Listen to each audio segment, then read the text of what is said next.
Hello, and welcome to Politics and Societies of Southeast Europe.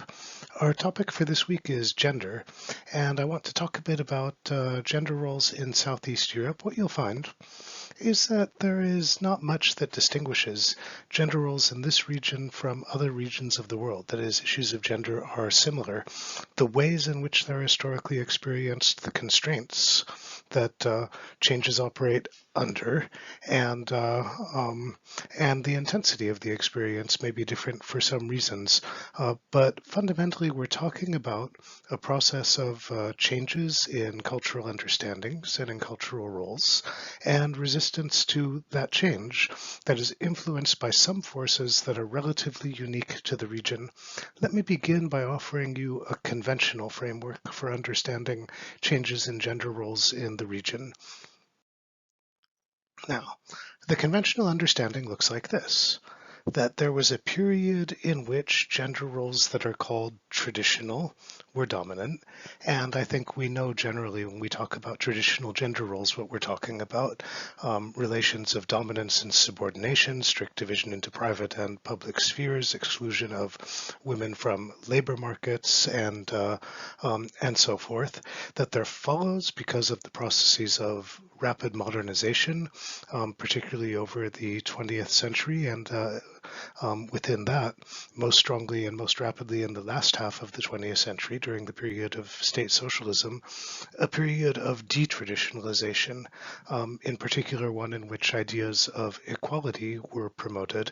And then following the end of the communist period and with the rise of different forms of authoritarianism and of nationalism, a period of retraditionalization in which movement toward equality made during the previous 5 decades is reversed. Now, as a general framework for understanding the development, this kind of works, and it kind of doesn't. That is to say, it is not completely descriptive.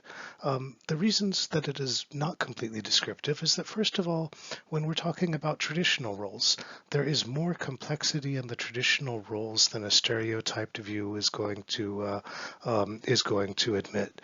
Many of these traditional roles had functions, and not all of the functions were in the service of inequality. They had other functions as well. Second, this period of detraditionalization, we can talk about uneven detraditionalization. Equality was promoted in some spheres and not in other spheres. To the degree that equality was promoted and was achieved, it was incomplete.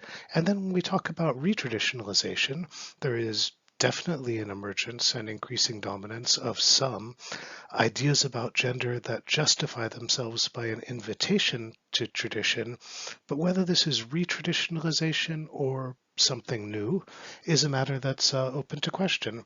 So let's try to take a look at this. Let's try to take a look first at traditional gender roles in a little bit more detail.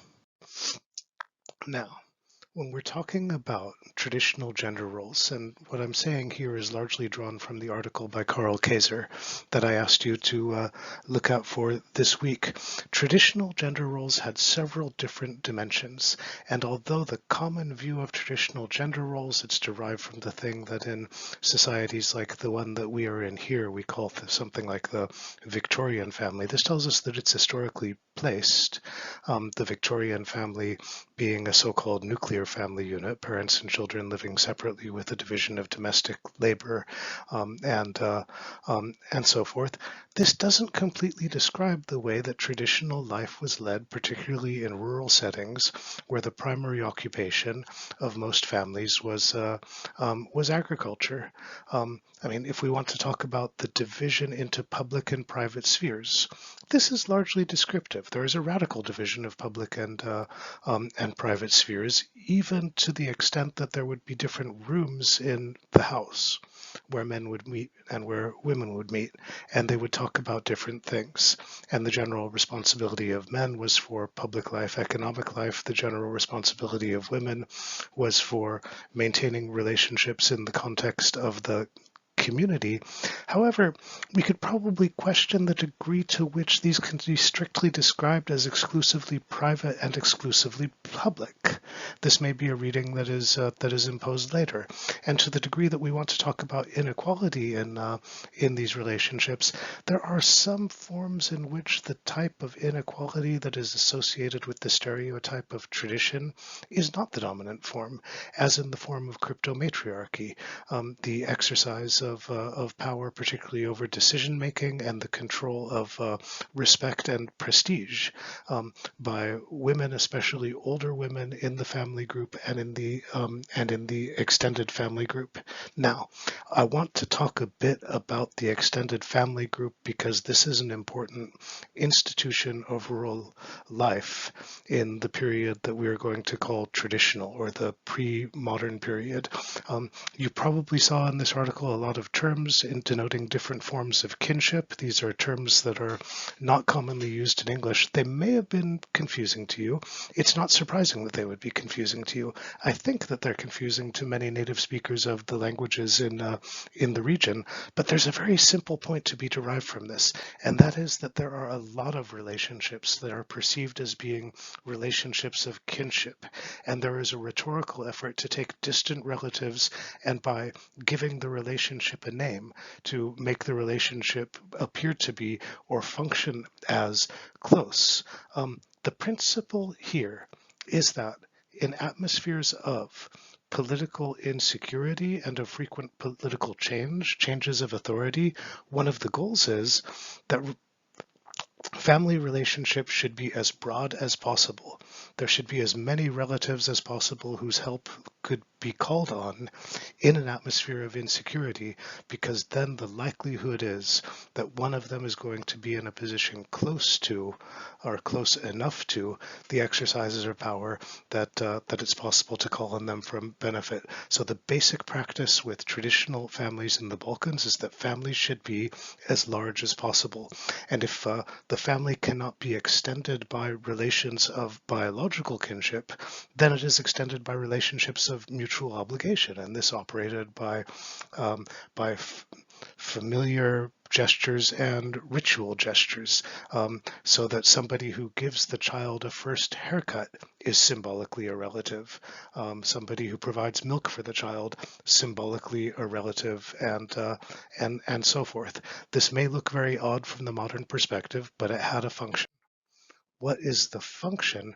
I mean, this is, I think, the point that we want to make about several of these family-related traditions, many of which are deeply gendered. It looks like a very exotic world in some ways, and from some perspectives it may be, but these traditional practices continue to survive, if not in actual observation, then at least in being held in respect. Some of them survived because they are derived from traditions or from beliefs, whether these are religious beliefs or other beliefs, but basically they survived because they had functions. So you want to talk about the multi-ethnic about the extended family. In many places, especially in border regions where territory would change hands frequently, it was often the character that extended families were multi-ethnic. This is the institution of the so-called zadruga, the large community-based extended family, and the head of the zadruga, the titular head, would change depending on what authority was exercising political power in the area at the moment, so that the family would always be carrying the same ethnic or religious identity as the political rulers. And what this meant is that the extended family institution provided the ability of the members of the extended family to call upon mercy or to request benefits from the ruling authorities. And this may explain, when we're looking at tradition, why, despite the clash of many traditional practices with many contemporary values, traditional practices continue to be held in esteem, even if they are not widely observed.